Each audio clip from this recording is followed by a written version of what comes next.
play takes place in the 1860s, just prior to the Emancipation Proclamation. It takes place in the 1920s during the Harlem Renaissance, and it takes place in a contemporary era at about the year 2000 in Harlem at the corner of Malcolm X and Martin Luther King Boulevard. So I wanted to choose eras that were significant in Black history in North America. Had I written the play during Obama's presidency or during his first election, I might have included that too.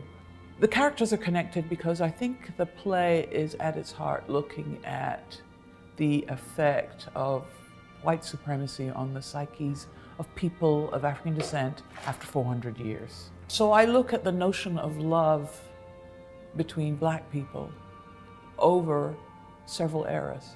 And I thought it was important to have those comparisons and contrasts. I thought it was a way to look at what's repeated, what's different. In the productions that I've directed, I've always had the three couples played by the same people, but I don't think they have to be. But they are connected because it is a story of love.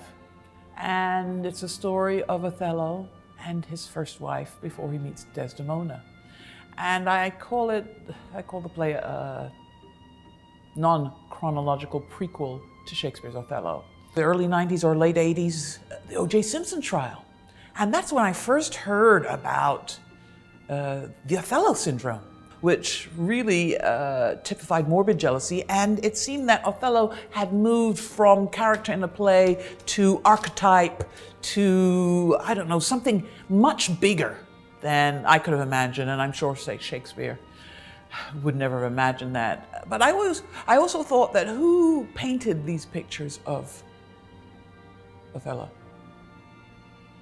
Like, all the people who painted these portraits of Othello were all white. And then I thought, well, who is Othello from my perspective? Who is he in my culture? Who is he in my neighborhood, in my family? And I realized I knew him.